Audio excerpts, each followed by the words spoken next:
Hey guys, and welcome to this edition of the Heel Tough Blog Podcast. It's signing day, and we're talking everything Carolina football, focusing on the class that's coming in, 2018, a big year for the Tar Heels on the recruiting trail. It started out really nicely, and then, of course, we sort of faded back just a little bit, losing some of the bigger commitments that we did have. But now, towards the end here, we've picked up some great steam. And so we're going to close that class out today, and we'll take a look at those guys that we've landed so far and what to expect just a little bit from this class. Got a big-time guest coming in as well. My buddy Zach Hubbard, one of the big Tar Heel fans and a guy that is hopefully going to get on with the blog and everything like that. So some of his content's going to be up there hopefully soon. Will be joining us here in just a few minutes. So focusing on what we've seen so far early today, it started out at 7 o'clock this morning. Anthony Grant, the three-star running back from Buford High School in Buford, Georgia, came out and he flipped his commitment from Tennessee to Florida State, actually. Virginia Tech was one of the schools that he was considering along with Carolina, and most people were very shocked by it. They thought for sure that he would probably, if anything, he was going to go to Virginia Tech, or he was going to probably keep his commitment to Tennessee. I don't think anybody saw the flip coming to Florida State. I think most people thought that would probably be just a four-star guy and just Sean Corbin making the flip there. So Anthony Grant, really with some big-time news coming out with him being able to flip his commitment.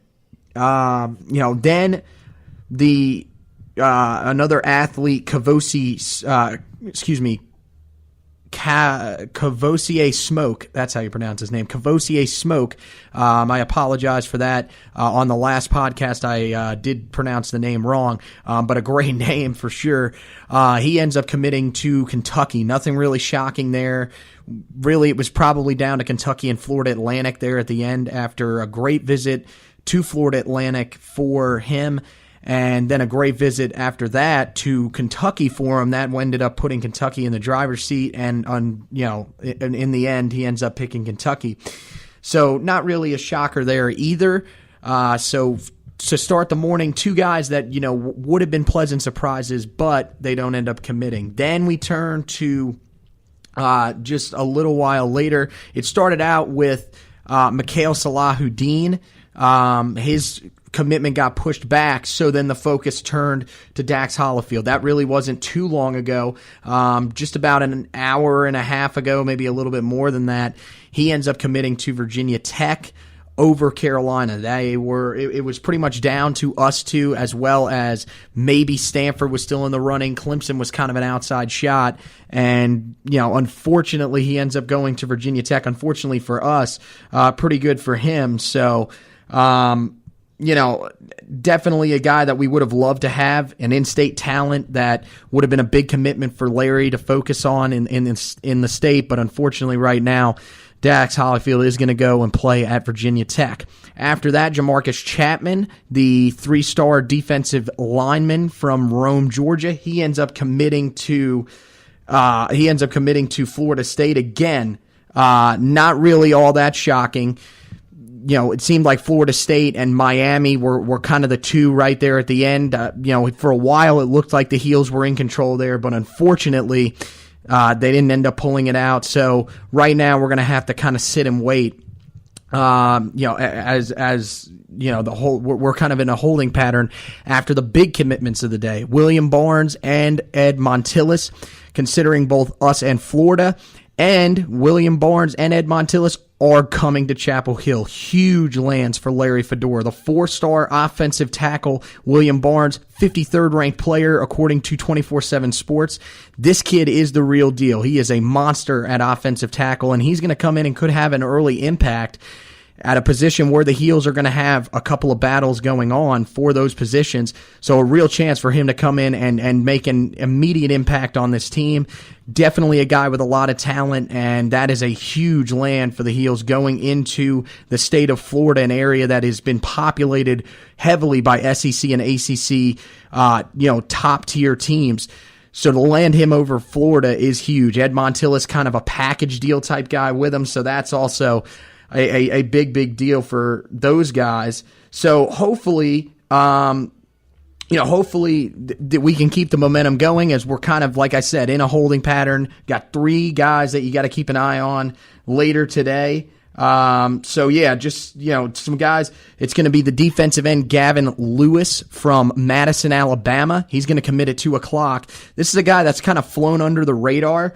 It's going to be between us and UCLA. Not a lot's really known about his commitment, but I think right now we've definitely got a really good shot, considering that he would have to go out to the West Coast to play for UCLA. And then, of course, later on in the day, Rick Sandage, the defensive tackle from Concord, North Carolina, not expected probably to become a Tar Heel. I heard a report earlier this morning, someone had sent me some rumors that he has actually taken us out of consideration. Don't know how true those are. Definitely still keep an eye on the commitment. But right now, and what most people believed from the get-go, was that it was going to be South Carolina and Georgia for his services. And the final commitment of the day taking place at 3, or now that I think about it, I think it might have been 3:30. I may have gotten that wrong, so I'll have to go back and correct that on the blog. Antone Green, the wide receiver from Rockledge, Florida. This was probably our best shot coming into the day to land someone. So right now, I think he's probably going all in on Carolina. I know Florida State was removed from his top 3 last night. He is down to a top 2, I believe. Now, he did delete the tweet, but it seems right now it's between either us or Georgia to get his services later today. So just keep an eye on that, ladies and gentlemen. There's going to be some big things going on later this afternoon, and of course the Heels will then close out the class, and we'll take a look at that later on down the line. Blog will have all that kind of stuff up there, so definitely a big close to the day, and the Heels could continue to move up. Green's commitment would be huge. They would continue to move up, in terms of the class rankings overall and in the ACC. So, I did the projections before, that they're part of the preview for National Signing Day. I did those projections, and if things go right, we could end up moving into the top 25, and we could end up finishing roughly with the 4th or 5th rated class in the ACC. So very, very big, things that could be going down here later this afternoon from a Tar Heel recruiting perspective. Waiting just for Zach to join us here. Gave him the go-ahead, so hopefully we're going to be getting that call soon. Just kind of talking about some of the stuff that we're, that this class involves. Definitely got some areas that we're heavily focused in, for sure, on the defensive line. That was one of the areas where we've seemed to focus in really heavily, and we're still trying to add another guy there. If we can add Gavin Lewis in there, that would be humongous. To get another guy in there, another strong side defensive end, so a guy that probably could play both defensive end if we needed him to, or kick inside the defensive tackle if we were really struggling at that spot. And then, we look at, wide receiver, another area that we were focusing on heavily, and again, we'll focus on heavily later this afternoon with the Antone Green commitment. Hopefully he comes there. That would be 3 guys that are officially wide receivers. Trey Morrison is a guy that's probably going to play corner, but he's an athlete as well who can play a little bit of receiver. So, you never really know what we're going to need. Injuries like last year could force some of these guys to have to play different positions, but man, this class really does have some special guys in it, and you can definitely tell by the numbers, how highly we are ranked with just 20 commitments. A lot of these classes that are ahead of us, a lot of these other ACC schools, other SEC schools, they're going to be bringing in monster classes. They're going to be bringing in classes with guys, 24, 25 guys, maybe even more than that. We're going to roll in probably around 21 or 22. It just depends on what Gavin Lewis does. The expectation, of course, being that Antone Green does commit to us. If not, we would only bring in 20 in this class. That'd be one of the smaller classes in a while for the Heels. But, there's definitely still a chance that we could be looking at something like that. So, definitely something to keep an eye on. I think right now the expectation is that we're going to have a real shot. So, maybe, maybe, just maybe, we could sneak into the top 20. I think that's what Gavin Lewis's commitment could do for us. So, yeah, I mean, definitely something to keep an eye on. Still trying to get Zach on here, so hopefully we can get that done. If not within the next couple of minutes, I think I'm going to shut the podcast down, just because this was just supposed to be a little sum up of the recruiting class. I mean, one thing that, me and Zach are going to try to kind of coordinate is to do, a depth chart breakdown afterwards. And here we go. We got Zach on right now. Going to bring him in. All right. Oh, let's see. Maybe. Hey, Zach, how's it going, man? It's pretty good. How about you? Good, man. Yeah, definitely great to have you on, talking about some Tar Heel recruiting. I know you've been keeping up all morning with it. Just talk about what you think from these commitments early in the morning, and where you think this class stands right now. I'll go through the commitments one by one. Early this morning, we got the faxed letter of intent for Joshua Asudu. That's a 3-star offensive tackle out of Lawrenceville, Georgia. Him specifically, he's a guy that has not played football for a long time.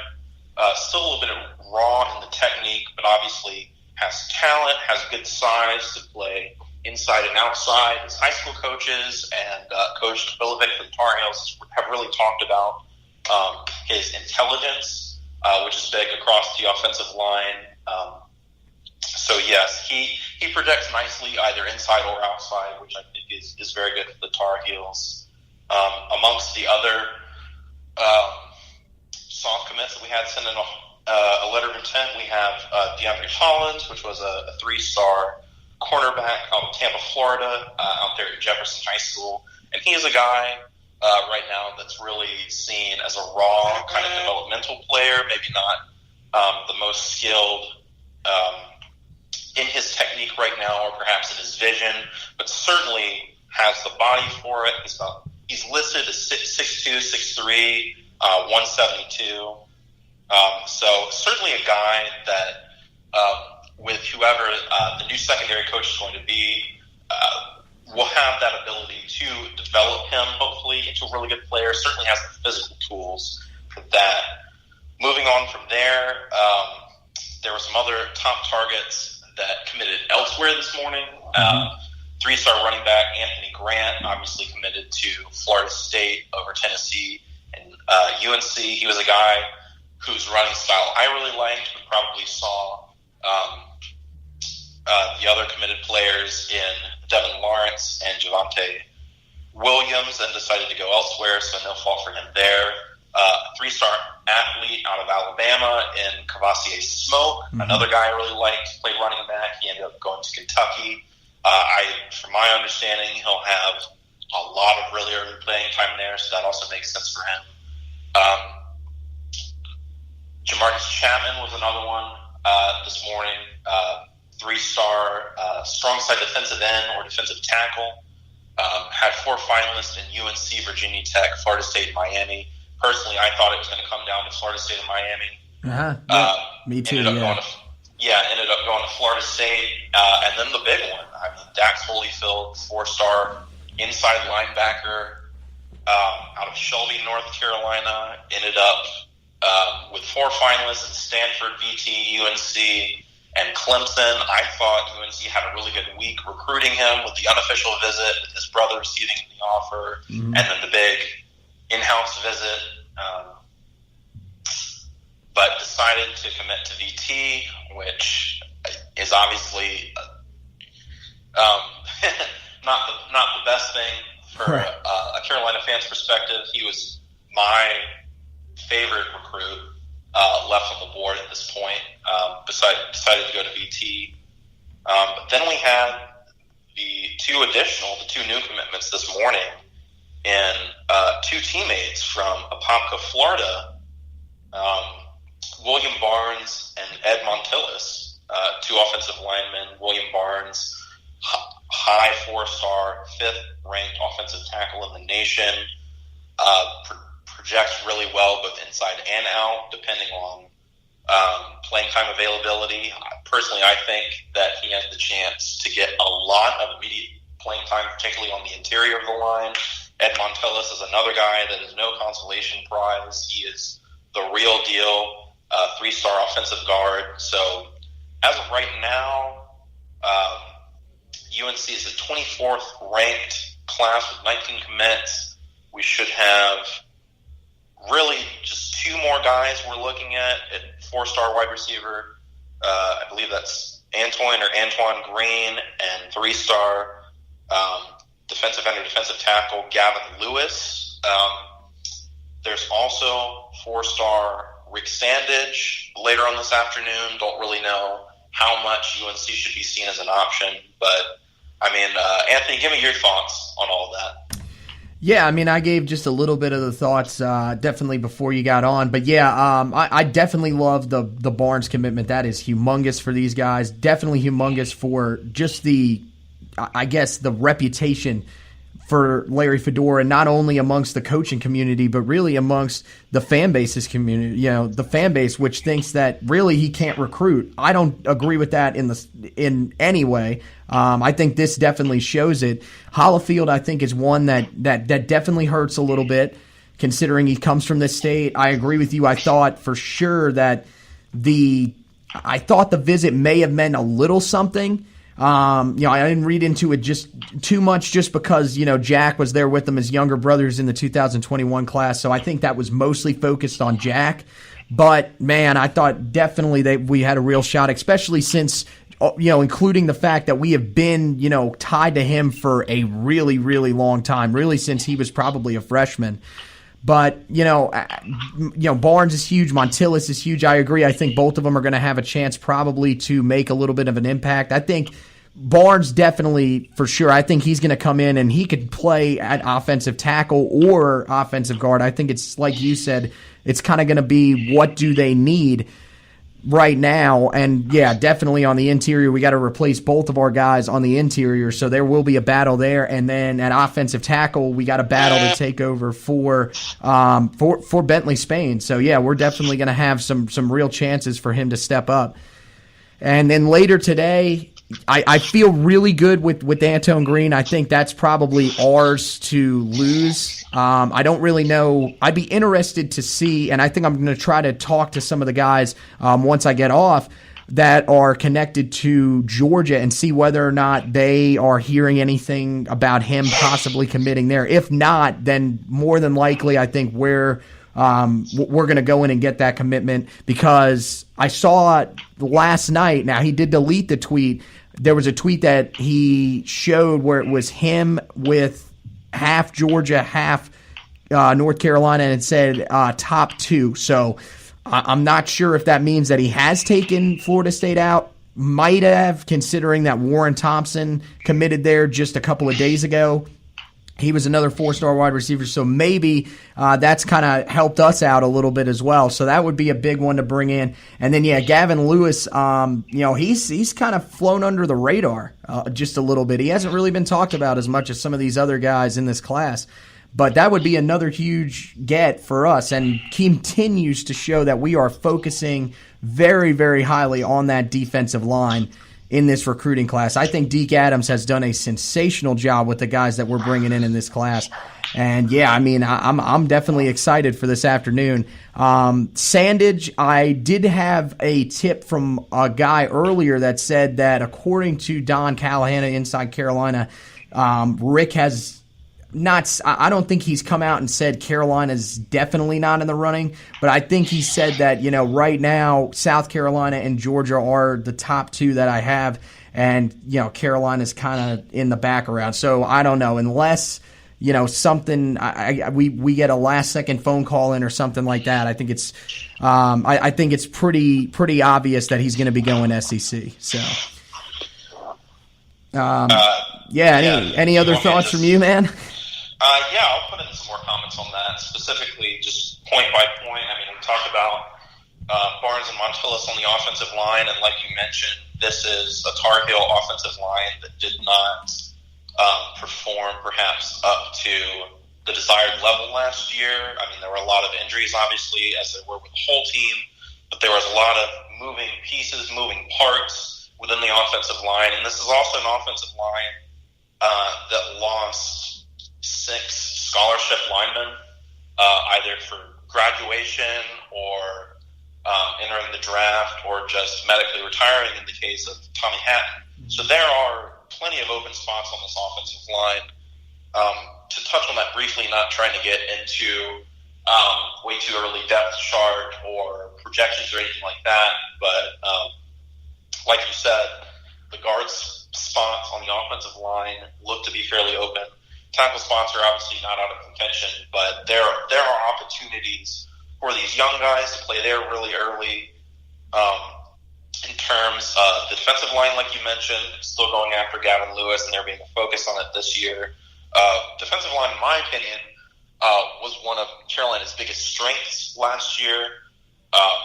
They really helped down the stretch. They were the team, they were the position group, that seemed to have the smallest amount of injuries, and they returned a lot of bodies here, which is really important, same as the offensive line. Defensive line is probably the biggest position of in-game rotation, as I'm sure you know and as our listeners know. So getting guys in there with 3 already signed, and defensive ends Chris Collin and Lansing Toure, as well as defensive tackle Jaleel Taylor, getting guys in there is imperative, both in this class and in the incoming class. So I agree. Deke Adams is doing an amazing job there, something that we haven't seen quite in the past couple of years, but saw this past year, I felt, and can see really well this coming year and in the future. In terms of Antoine Green at wide receiver, I think that Florida State hasn't really been in it for a while. They've probably tried to, but with Warren Thompson, like you said, going to the Seminoles, I think they just didn't have the impact and didn't have quite the relationships or the appeal that UNC and Georgia has. I mean, as I'm sure you know, Georgia's on pace to a historic class and is filling up recruit by recruit.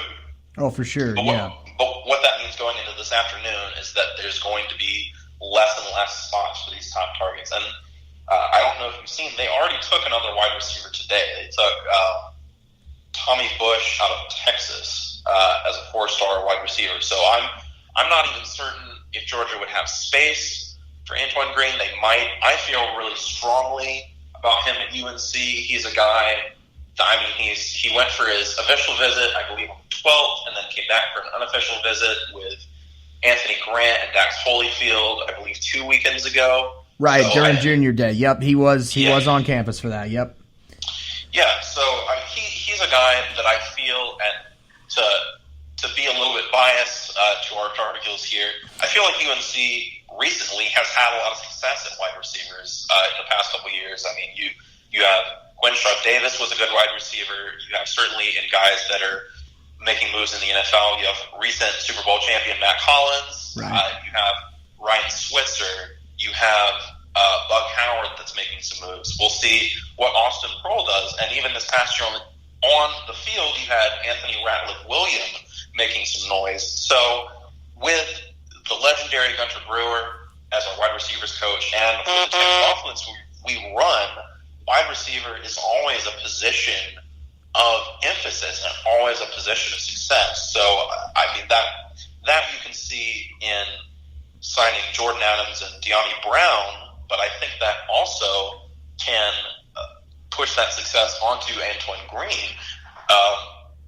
Quite frankly, getting all of those 3 guys together, having the first 2 is wonderful. Having those 3 guys makes the wide receiver room a real position of interest going into this offseason because there's a lot of talent there. I mean, Anthony Ratliff-Williams, like you mentioned, but also Daz Newsome. Love Daz. Love Daz Newsome. Oh, my gosh. What an impact he has as a freshman. And I think you'll definitely agree with this. Just let me get this point in. The injuries last year, most people would say, well, that really hurt this team. But in terms of experience, I think it helped this team out immensely, especially at the wide receiver position where there were just so many injuries. Absolutely. I mean, and to move on, I mean, you have Bo Corrales as well. You have Martavius Groves. There's a lot of guys here that can contribute And I think, like you mentioned, it's an important note for this recruiting class and the next is that UNC's team is really, really young. I mean, UNC, based on my calculations, will only have 9 seniors in this upcoming team. So there's a lot of opportunities here to come in and play early and to get experience early and to get playing time. So personally, if I was a recruit, I can look at that and say, I have an opportunity as opposed to other places to come in and make an impact. I think that's the case with Antoine Green. Gavin Lewis, I haven't really watched a lot of his film, but I think he's a guy that teams really like. I think he's, like you said, a guy that went under the radar. And I think, without knowing a lot about him, guys that go under the radar are quite often guys that UNC can have success with. We've had recent success with walk-ons, and I think this is a guy that we're trying to get as a scholarship player. So I feel strongly, if the staff and Deke Adams feels good about him, I feel good about him. So, yeah, I mean, any more questions, any more thoughts to comment on? I'm going to just ask you one more question, and it definitely focuses on recruiting. You are also a guy that keeps up with Bama, and you've seen how recruiting has helped them so much.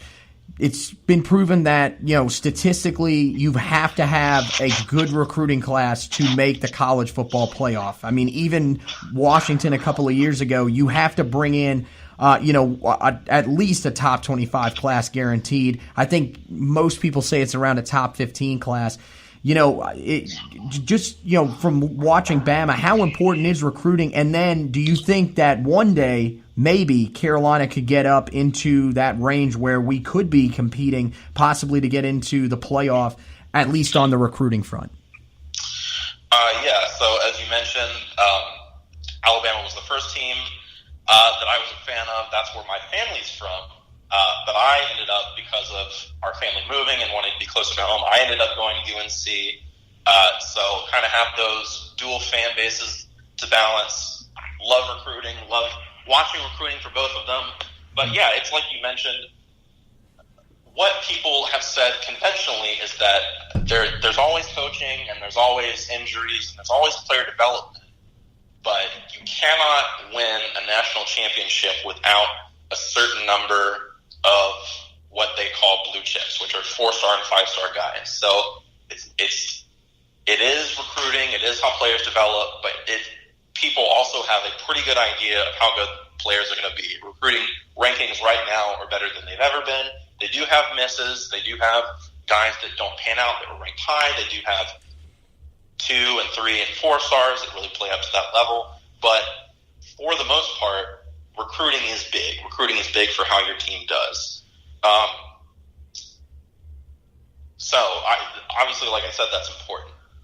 I think another thing that people fail to mention, though, is that recruiting for need is important, which I think Carolina did a lot of in this recruiting cycle that we're obviously not done with, but has done the past few times. And I think it's something that a lot of teams at the top can do really well, is that they recruit for need. So, I mean, you look at Carolina's recruiting class, they've got a couple guys at each position. They're trying to make sure that they keep the positions balanced by age, so they don't have a whole kind of mass exodus, if you will, of guys at a certain position, not have the depth that they want. I think that's really important to note as well, is that you recruit a balanced class, make sure that you have guys at a position of need as opposed to just going after big recruits. I think that a lot of fans are upset with how UNC recruiting is right now. I don't think that they should be, per se. I think people are kind of on edge after this past season, but as I look at it right now, with the possibility for 2 more commits, UNC is 24th in the nation, 5th in the ACC. Quite frankly, that's incredible for where it is. I mean, a lot of people would say, and I would as well, that UNC, as kind of the flagship school within the state, should be dominating the state in recruiting and should have a top 20 class every year. But I think fans need to be a little bit more patient here. I mean, we're talking about a team that that's in a state that's not really known for college football. I mean, Wake Forest is not really known for college football. Duke's not really known for college football. NC State's not really known for college football. This is a state that traditionally has its top players go out of state.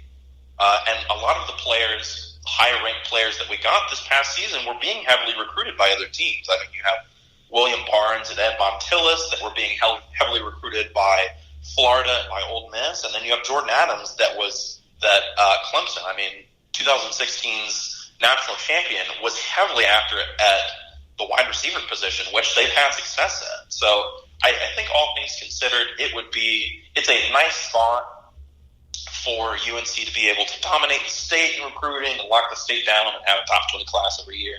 I don't know how realistic that is at this point. I think that what UNC is doing and still needs to do is build a culture for that, and that just comes down to, the basic things that we talk about to be a successful program. That comes down to staff retention. That comes down to developing your players. That comes down to wins and losses and fan expectations and fan attendance and all those things that Carolina fans like to talk about.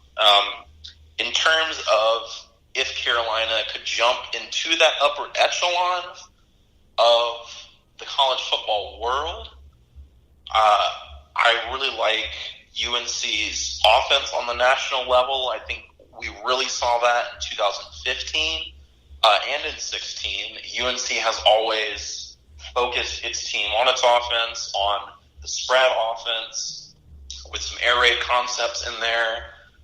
We like to pass the ball a lot. We like to go quick, no huddle. If your QB can run a few times, that's great too. I think that really pairs well on the national stage. But I think Carolina fans would also say, and I would echo as well, that the defense has not been up to the elite level over the past couple of years in the Fedora era, and I think that would be a key component to really competing with a lot of these elite teams, with competing with the Alabamas, with the Georgias, with the Oklahomas, with the Ohio States, with the Clemsons. I think that's what you need, is an elite defense that can lock down and stop other teams that also have elite offensive playmakers, to shut them down and not allow them to score points, while also obviously scoring as many points as we can, which UNC's modus operandi is score ad nauseum. Specifically within the conference, the way it's structured right now, VT, Virginia Tech, I think, will be very good in the coming years. Miami, I think, will be very good in the coming years. And I can't see Clemson and Florida State going anywhere for a long time. So I think it's definitely an uphill battle for the Tar Heels right now in terms of dominating in recruiting and dominating in state and dominating on the football field. I do think that Carolina's in a good position because they've had these experiences before. They've played teams that on the surface seem more talented or have larger fan bases. I'm optimistic for the Carolina program. I'm optimistic right now for how Larry Fedora will do. And if not, if that comes in the future that a coaching change is made, I know that that's a topic of conversation for people right now. So be it, and I'll be excited for Tar Heel football regardless. Right, and I definitely agree with you there. I think for sure, I totally agree with this is kind of a building block class. I think, you look at the number of commits that we're going to have in this class. Let's say we didn't even, we don't land Gavin Lewis. Let's just say that we end up with 21 or 20 commits in this class, because I keep forgetting they don't count.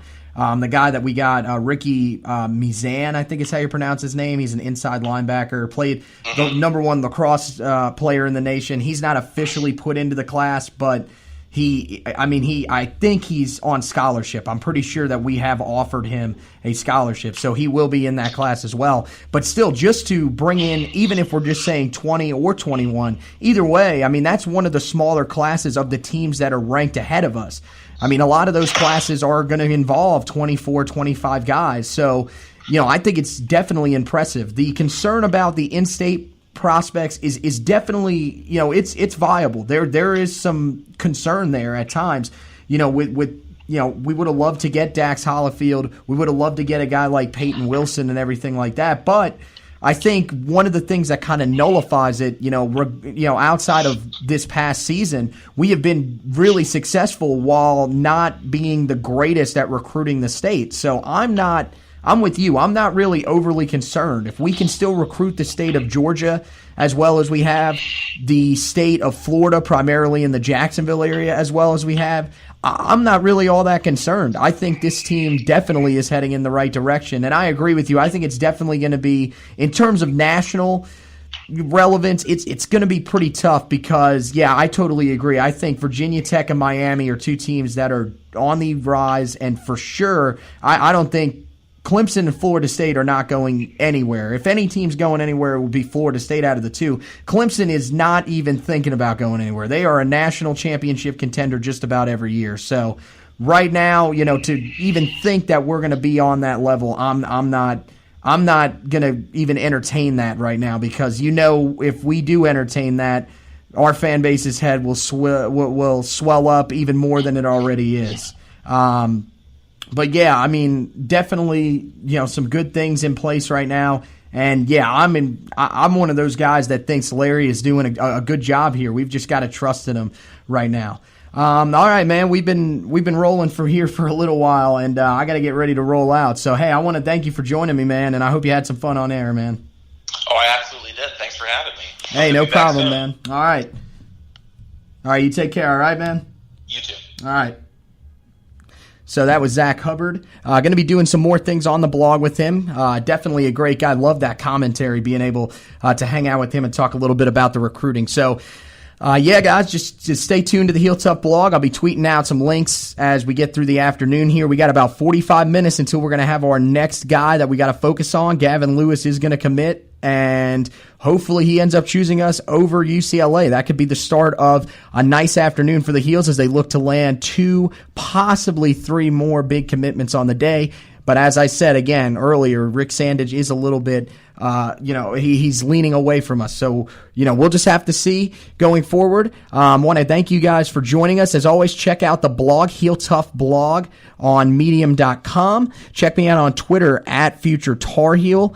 On Facebook, Anthony Pagnotta, any of the groups that I'm in as well. Plenty of the Tar Heel groups, like Die Hard Tar Heels and Carolina All Day, Every Day, stuff like that. Plenty of those groups I'm in.